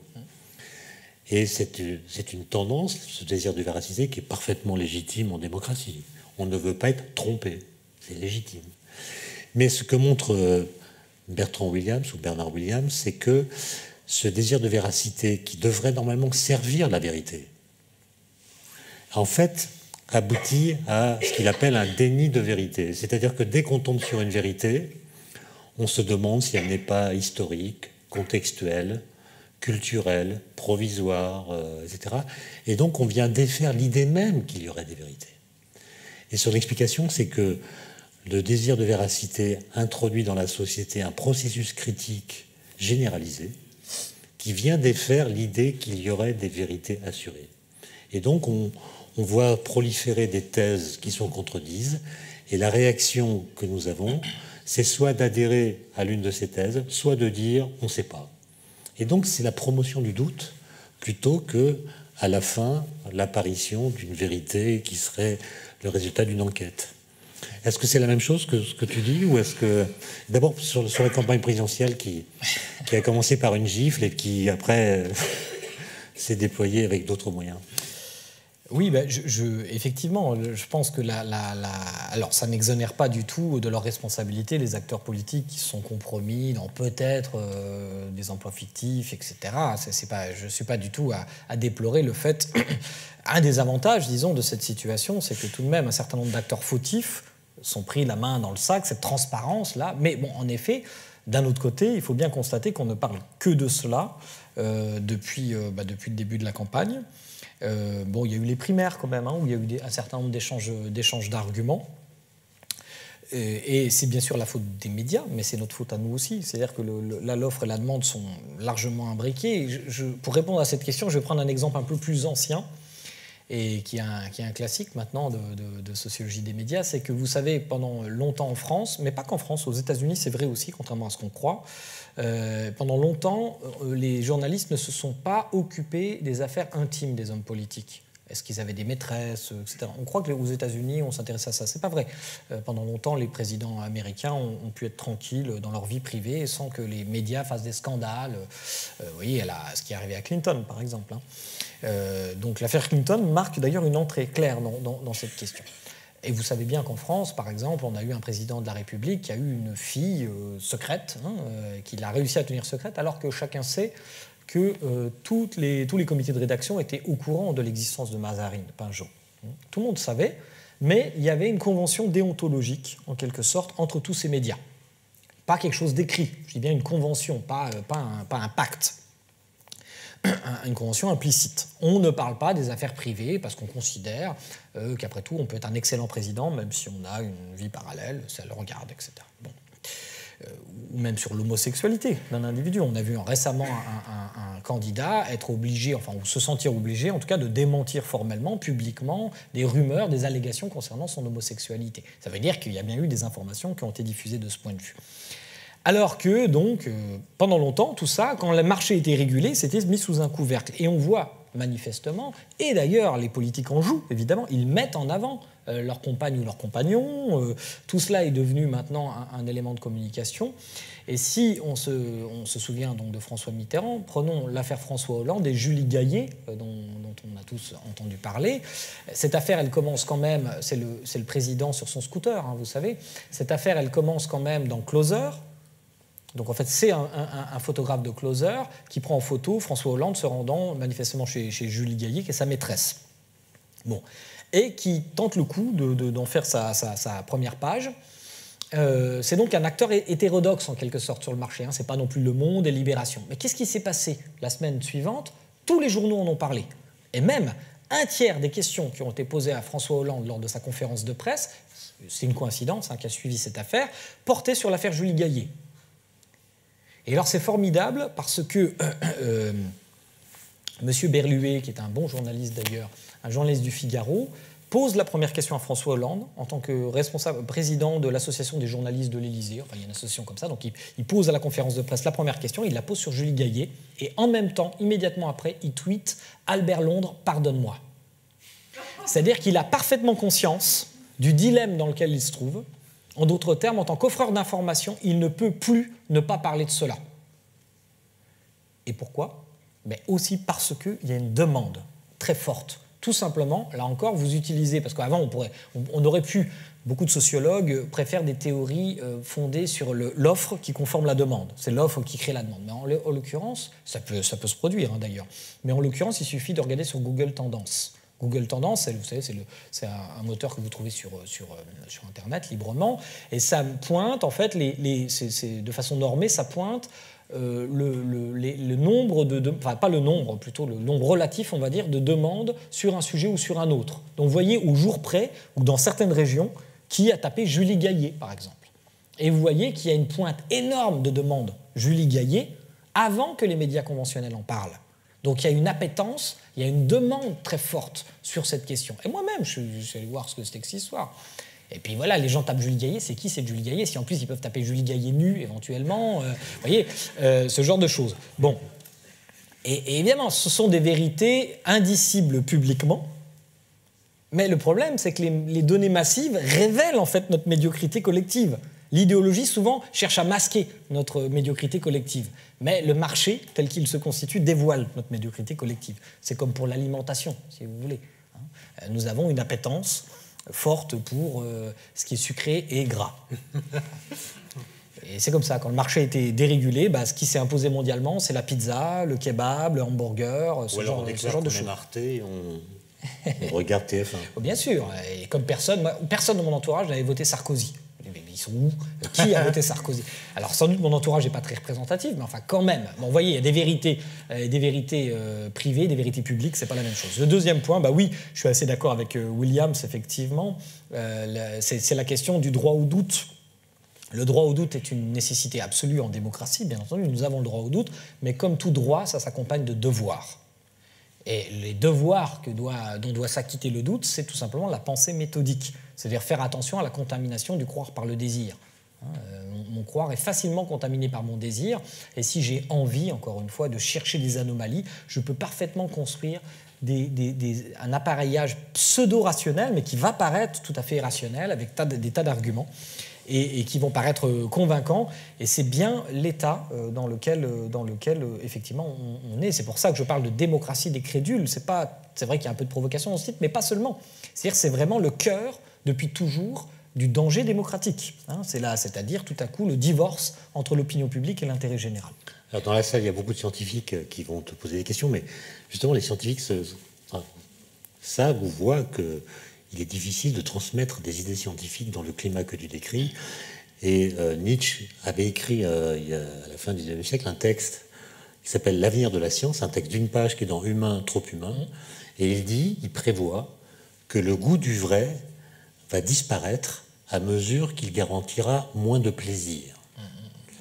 Et donc, il annonçait un peu ce que tu as révélé par des études.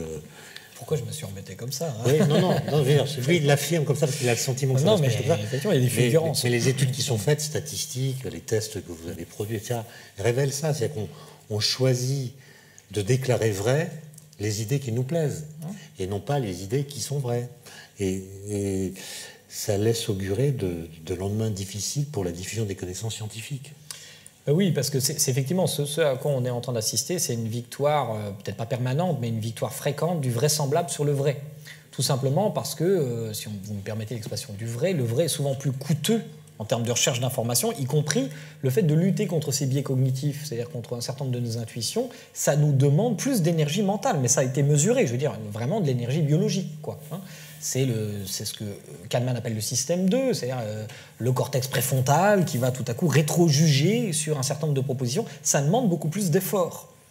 On a tous connu ça, l'envie d'abandonner face à un problème de maths. Pas ici. Voilà, pas ici, je veux dire, évidemment. Ou une traduction, etc. Une envie d'abandonner en disant « bon, ça ira ».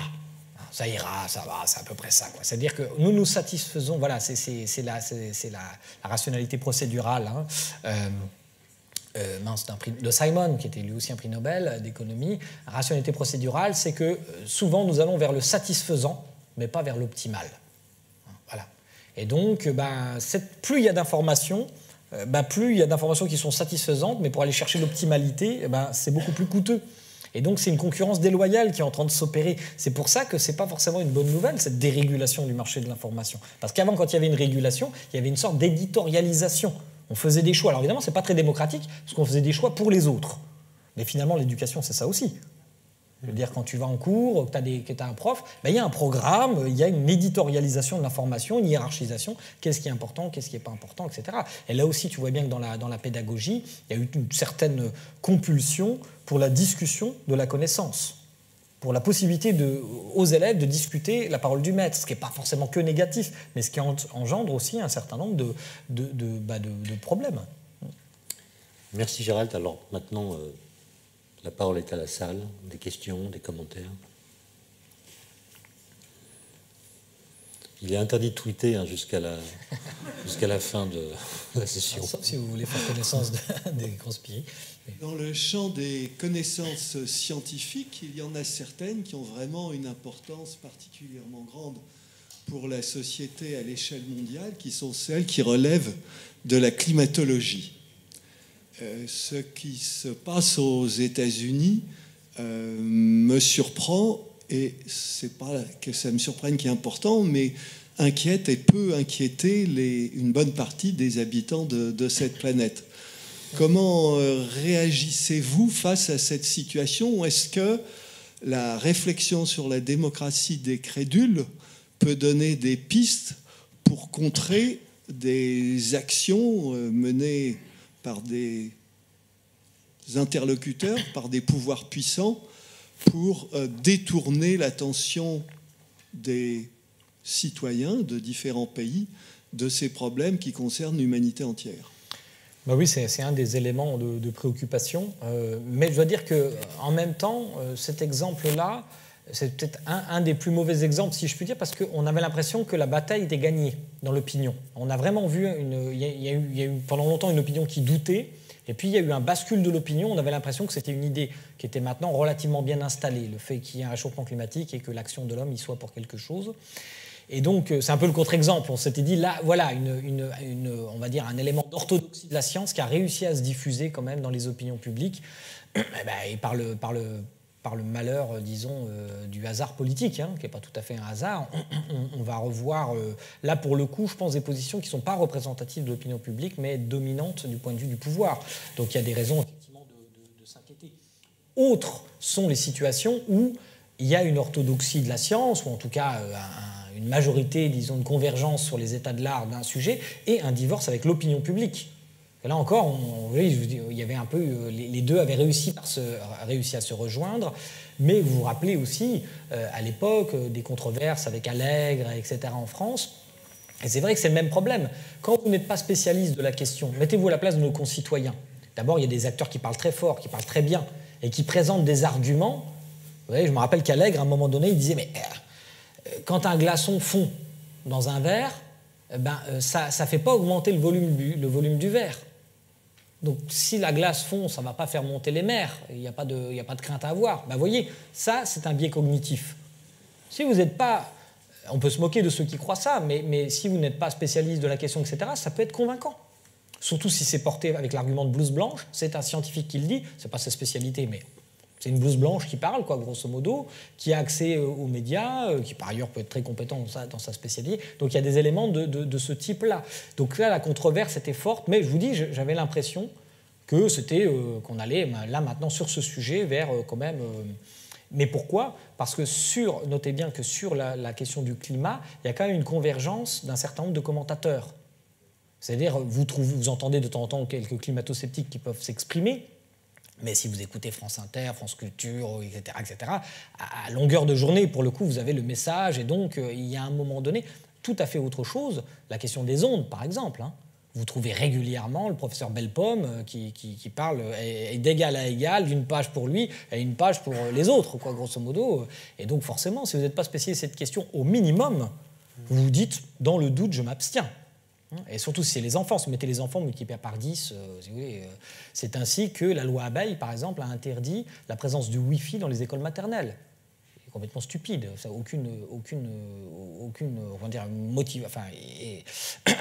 considération scientifique dans cette question. C'est juste dans le doute, on ne sait jamais. Je ne vous parle pas des compteurs Linky, etc. Bon.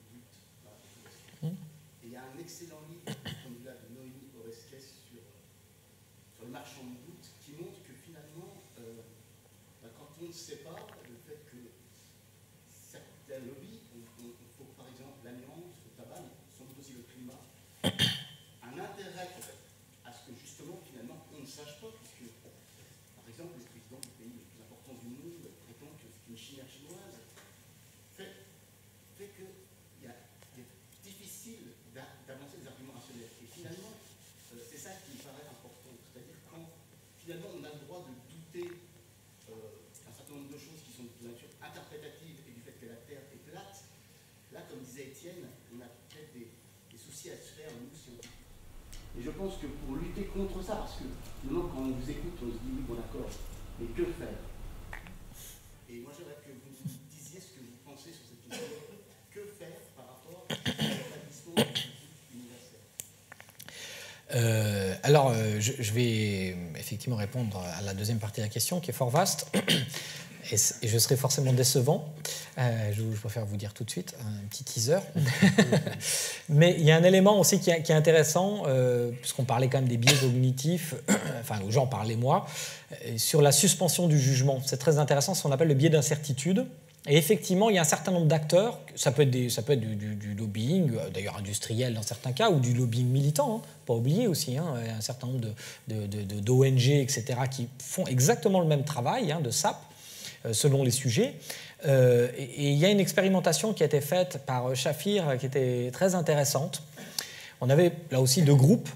On avait proposé, au départ, il y a un grand groupe, et on dit, voilà, vous avez joué à la roulette dans un casino, situation fictive, et vous avez gagné. Bon, d'accord. Est-ce que vous rejouez? Donc, il y a des gens qui disent, j'ai gagné, je rejoue. Okay. Vous prenez ces gens. Vous leur dites, vous avez joué à la roulette, et en fait, vous avez perdu. Vous n'avez pas gagné, vous avez perdu. Est-ce que vous rejoueriez? Et donc, certains vont vous dire, bah ouais, je rejouerai aussi, mais si j'ai perdu, pour me refaire.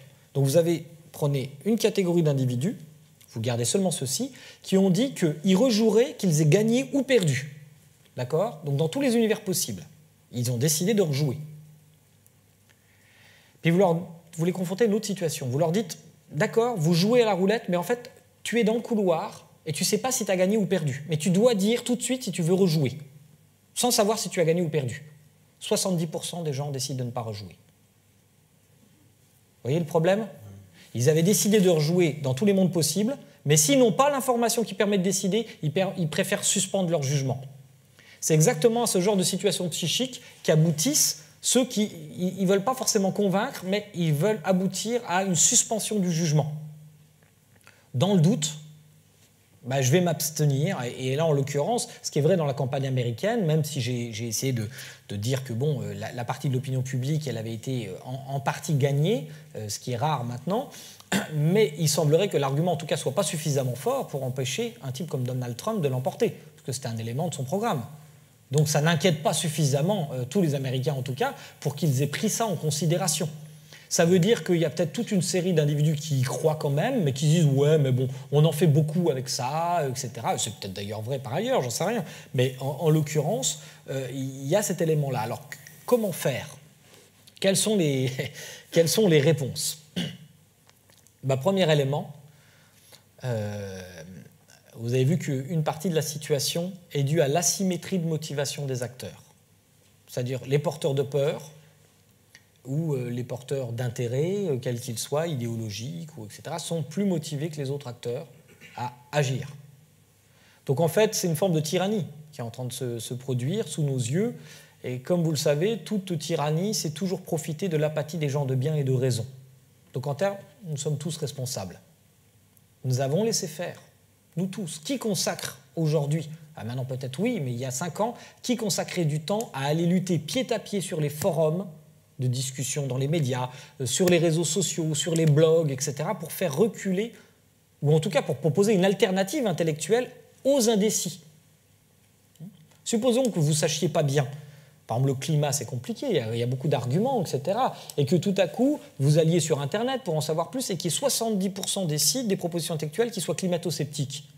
Si vous êtes indécis, en toute probabilité, c'est le problème du dentifrice que je mentionnais tout à l'heure, en toute probabilité, vous allez être gagné peu à peu par ces arguments. Surtout qu'on n'a pas forcément envie d'y croire en plus, au réchauffement climatique. Ce n'est pas dans notre intérêt. On préférerait tous que ça soit finalement une mythologie. Ça serait beaucoup plus...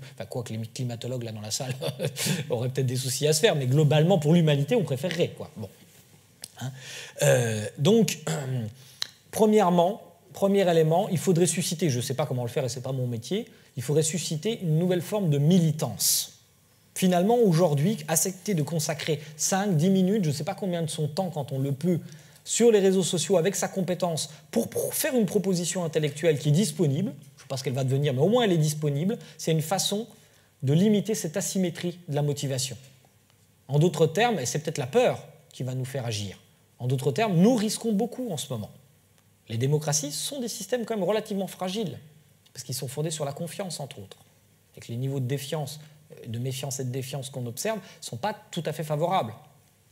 Ça ne veut pas dire que la démocratie va s'effondrer comme ça, mais ça veut dire qu'il y a un certain nombre de propositions politiques qui sont démocratiques, parce que ce sont des gens qui vont être élus par la démocratie, mais qui ne sont pas forcément favorables à l'idée qu'on se fait ordinairement de la démocratie.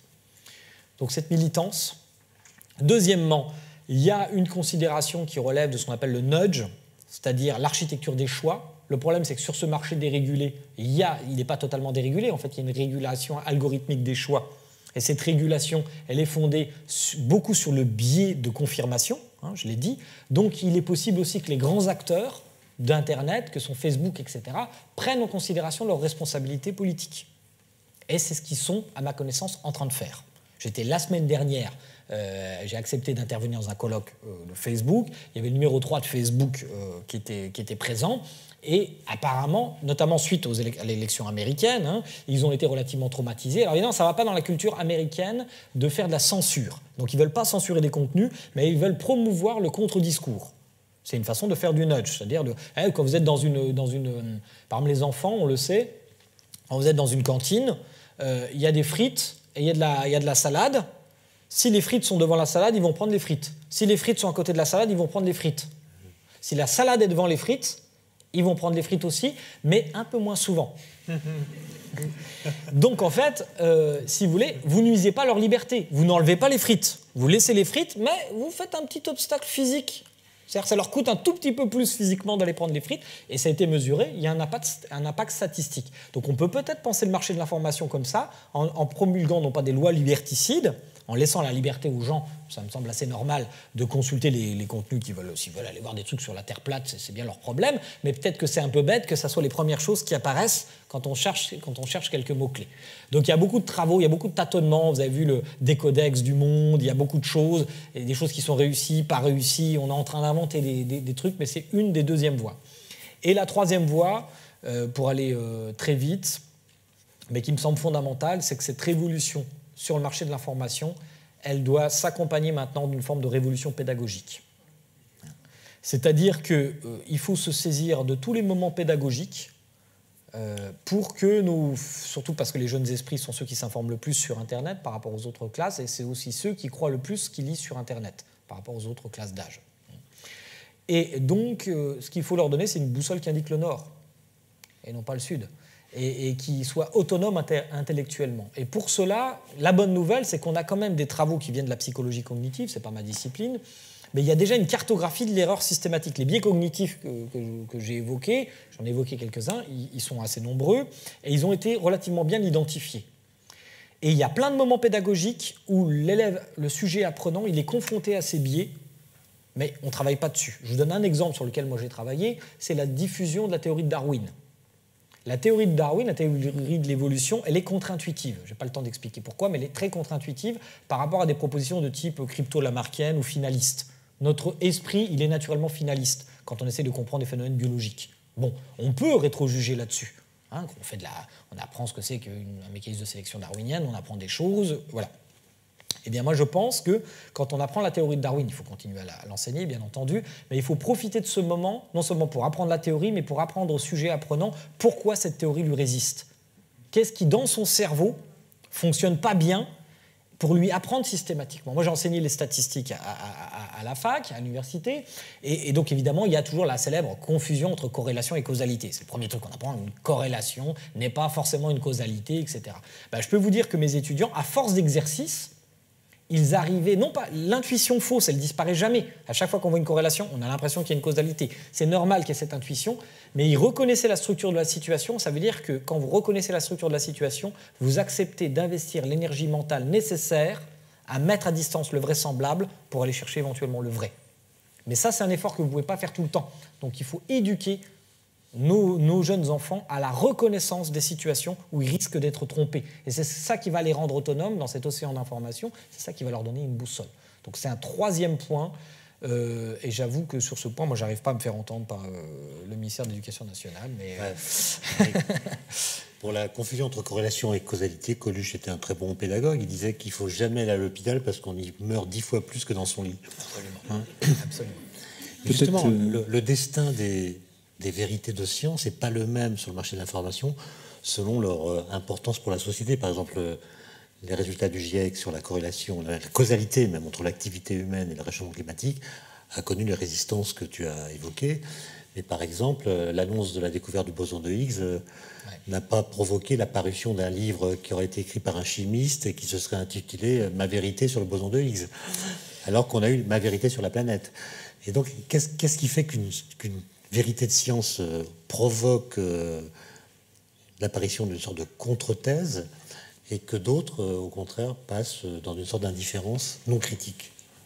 Parce que certaines propositions scientifiques ou d'innovation technologique, d'abord, elles peuvent heurter des intérêts, comme c'est le cas de la théorie du climat, du réchauffement climatique. Elles heurtent par exemple des intérêts industriels, etc., parce que ça implique des coûts de production d'un certain nombre de choses plus importantes, des choix, premièrement, alors que la découverte du boson de Higgs, a priori, non. Il y a quand même des collègues à toi, des sociologues, qui ont expliqué que le boson de Higgs était une invention des physiciens pour obtenir des crédits. Et qu'il y avait un complot qui avait fait croire qu'on avait vu des signaux. Il y en a quelques-uns dans la salle. Donc, non, je veux dire des physiciens, pas des sociologues. Sois rassuré. Non, je m'excuse au nom de ma discipline, mais je ne me sens pas tellement impliqué par ces questions. Mais oui, alors par contre, comme tu le sais aussi, certains ont essayé de faire interdire le LHC, la mise sur pied du LHC. C'était pour sauver la Terre, c'est autre chose. Oui. Mais en fait, voilà. Donc, quand une découverte scientifique ou une recherche scientifique est mise en scène dans une narration comme pouvant représenter un danger pour l'environnement ou la santé publique, et en se forçant un peu, on y arrive, puisque le LHC, il y en a, bon, c'était très très minoritaire, là ça n'a pas fait vraiment de buzz, mais il y a vraiment qui pensaient que le LHC créerait un trou noir, pourrait créer un trou noir qui absorberait la Terre, et puis je sais pas moi, le système solaire tout entier. Enfin bref, là c'est vraiment l'apocalypse. Mais de la même façon, il y a des mises en scène autour de la crainte, autour d'une antenne relais ou des lignes à très haute tension, etc. Et avec, là, moi j'ai regardé ce genre de... Alors c'est présenté comme des controverses, c'est pas des controverses scientifiques en réalité, c'est des controverses médiatiques. Parce que dans la science, bien sûr, il y a toujours des hétérodoxes, et c'est tant mieux, il faut qu'il y ait des voies un peu... Il faut explorer le possible. Mais enfin, grosso modo, il y a quand même une majorité de gens qui travaillent sur cette question qui considèrent que les propositions alarmistes, elles sont infondées sur ce point. Eh bien, si vous regardez cela, vous apercevez qu'on les retrouve, les millefeuilles argumentatifs qu'on retrouve dans la théorie du complot, vous les retrouvez sur ce que j'appelle des croyances précautionnistes, c'est-à-dire qui sont fondées sur une conception idéologique du principe de précaution. Eh bien, vous retrouvez des arguments extrêmement troublants d'un point de vue technique, comme les anti-vaccins. Il ne faut pas croire que si vous regardez la littérature anti-vaccin, vous allez voir qu'ils ont des tas d'arguments techniques qui sont présentés comme des arguments de science sur les adjuvants, l'aluminium, etc., etc. Vous regardez ça, si vous n'êtes pas spécialiste, vous vous dites « Ah ouais, quand même !» avec des données, des articles publiés dans des revues scientifiques, etc., etc. Donc il ne faut pas prendre nos contemporains, ils sont crédules, mais ils ne sont pas idiots. On peut être crédule tout en étant tout à fait intelligent. Et je dirais même que certaines études montrent que sur certains sujets, il y a pour le coup une corrélation entre le niveau d'études et l'aptitude à accepter des croyances. Surtout chez les femmes intelligentes. Alors oui, pour les femmes, notamment pour l'astrologie, c'est vrai qu'il y D'ailleurs, il y avait une remarque de François, la phrase sur les femmes intelligentes qui ont tendance. C'est le ont tendance qui peut-être pilote la réponse. C'est vrai que la formulation est peut-être aussi un peu inductive. Ouais. Il est demi, je crois savoir qu'un taxi vous attendra à moins le quart. Oui. Donc, encore quelques questions. Alors, du coup, moi, je voulais revenir sur la théorie du complot, mais vous avez à peu près répondu. Du coup, en fait, est-ce que les théories du complot, finalement, ce ne serait pas simplement une volonté des gens d'avoir un certain esprit critique, mais qui ne serait pas appuyé par des outils pertinents pour pouvoir juger? Et aussi, est-ce qu'il ne faudrait pas revoir les médias je pense que dans la slide que vous avez montrée, on avait vu l'évolution des gens qui ont Internet. Et du coup, est-ce que les médias ne seraient pas un peu pris de court dans cette évolution assez rapide et qui n'ont du coup pas eu le temps qui n'ont pas eu la possibilité de s'adapter. Et donc, est-ce qu'il faudrait revoir les médias et si oui, comment? Alors sur la question de la théorie du complot, d'un mot dire quand même que évidemment les acteurs du conspirationnisme, il ne faut pas pour le coup homogénéiser trop. C'est un monde où il y a des acteurs qui ont des motivations très différentes.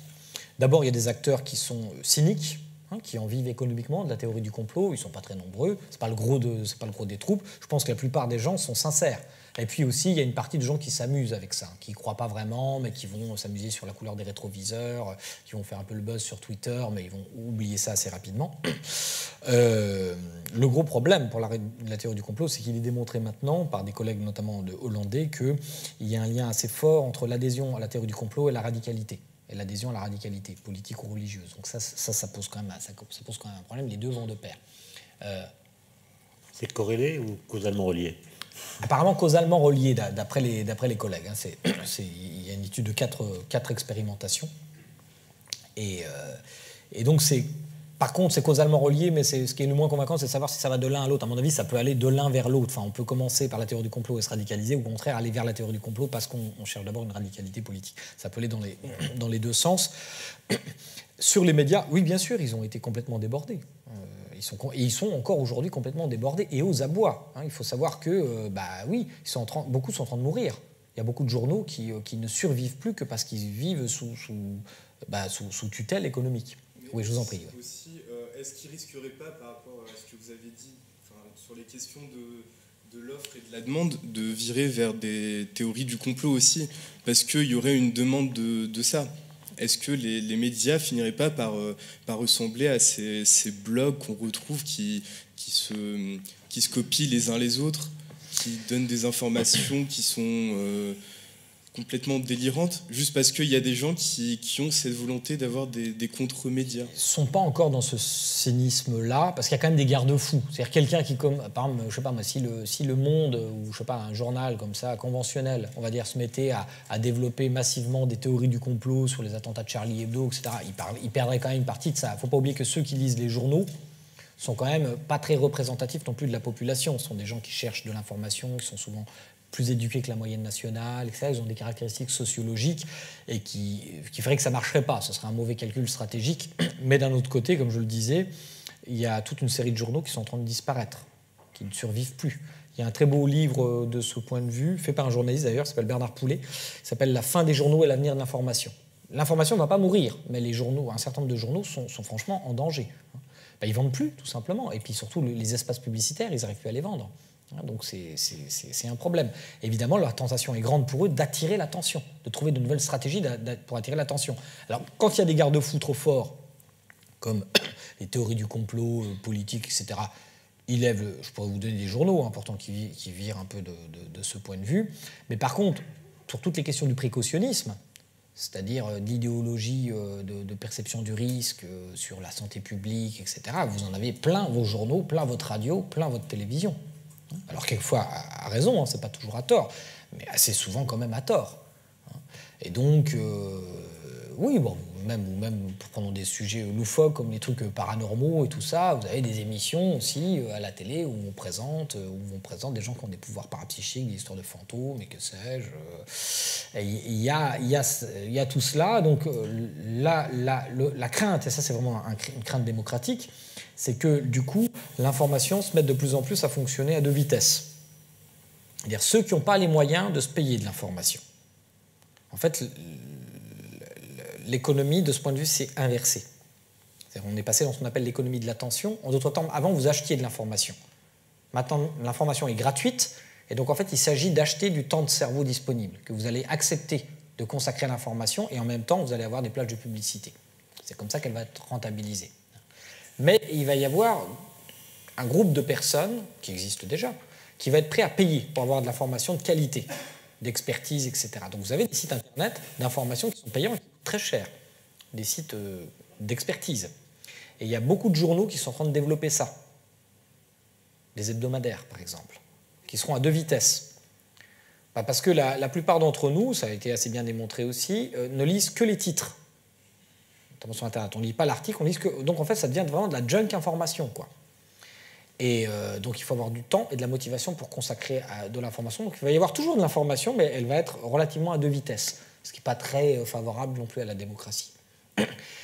Une des solutions possibles, que je propose d'ailleurs dans la démocratie des crédules, c'est que pour que des acteurs qui sont abandonnés à une logique de marché dérégulée s'en sortent, il faut généralement les sauver par une institution. Il faut en fin de compte une forme de décision politique. Mais il ne faut surtout pas que le politique s'en mêle, le vrai politique, je veux dire. Et donc moi, je pense qu'une des solutions, ce serait qu'il crée une forme de conseil de l'ordre des journalistes, élus entre pairs, désignés entre pairs, il ne faut pas que le politique s'en mêle encore une fois, mais qui aurait éventuellement un pouvoir de sanction. De sorte que, alors ça pourrait sembler liberticide pour les journalistes, mais moi je pense que ça les libérerait de la contrainte extrême qui est devenue cette contrainte de marché. Mais le problème, c'est qu'il faut qu'ils passent une convention collective sociale entre eux. Par exemple, je vous donne un exemple parmi tant d'autres, mais est-ce qu'il est bien normal que sur un journal de 20 heures, on interviewe quelqu'un dans l'affaire Baudis-Allègre, vous savez, l'affaire de Toulouse, où on croyait qu'il y avait toute une affaire de pédophilie avec un tueur en série, etc. Bref, on interroge un jeune qui prétend, un jeune homme, un jeune travesti qui prétend, ou jeune femme, je ne sais pas comment il voudrait qu'on l'appelle, cette personne s'est suicidée, entre parenthèses, 3 jours, je crois, après cette interview. Et il a donc, vous dire que déjà ça a un impact sur lui, ça a eu un impact sur elle. Et donc cette personne, elle prétendait s'être fait violer par le maire de Toulouse, M. Baudis. Donc évidemment, dans le contexte, comme il y avait plusieurs témoignages convergents, on s'est dit c'est de l'or. Ils l'ont filmé, ils ont gardé cet extrait-là. Mais dans le reste de l'interview, il disait qu'il avait été violé par Nicolas Sarkozy, Johnny Hallyday et qu'il était le fils de Michael Jackson. Oui. Donc on a gardé un segment, parce que sinon c'était pas du tout crédible comme information, mais si on prenait que le morceau, c'était crédible par rapport à d'autres témoignages convergents. Eh bien, les personnes qui ont pris cette décision-là n'ont pas été sanctionnées. Il n'y a eu aucune sanction. Il y a une forme d'impunité totale. On peut diffuser de l'information fausse en sachant même qu'on la truandant en quelque sorte, et il y a une forme d'impunité totale. C'est peut-être pas tout à fait normal, n'est-ce pas ? Monsieur Joyeux, par exemple, vient d'être radié du Conseil de l'ordre des médecins. C'est un promoteur anti-vaccination. Un médecin, lui aussi. Donc, je ne vois pas ce qu'il y aurait d'absolument liberticide à ce qu'un conseil de pairs puisse déontologiquement examiner un certain nombre de dérapages fautifs. On a le droit de faire des erreurs, mais une erreur qui se perpétue, c'est une faute. Et donc, il faut instaurer une instance de régulation. Et à mon avis, les médias, évidemment, peut-être qu'à court terme, ils perdraient quelque chose, parce qu'il y aurait toujours ceux qui s'appellent la réinformation, les théories conspirationnistes, etc., qui diraient, voyez, ça devient une dictature. Mais je pense qu'à moyen terme, ça serait un pas vers réassocier la confiance du grand public aux médias. Parce qu'il faut savoir qu'aujourd'hui, 50% des gens, par exemple, ça c'est les sondages qui le montrent, 50% des gens croient que ce qu'on voit globalement à la télévision est faux. C'est un mensonge, ce qu'on voit à la télévision. 50% des Français, c'est quand même considérable. Sachant que ça reste le média, pour l'instant encore, principal d'information, sauf pour les classes les plus jeunes, mais en moyenne en France. Donc voilà, ce sont des pistes, mais pour vous dire la vérité, je vous ai dit que je serais décevant quant aux solutions. Le problème est si massif qu'il y a beaucoup d'individus qui essaient de trouver des solutions, mais ce n'est pas évident. En tout cas, c'est un défi véritablement civilisationnel face auquel on est confronté. Ça sera le mot de la fin. Merci Gérald Bronner.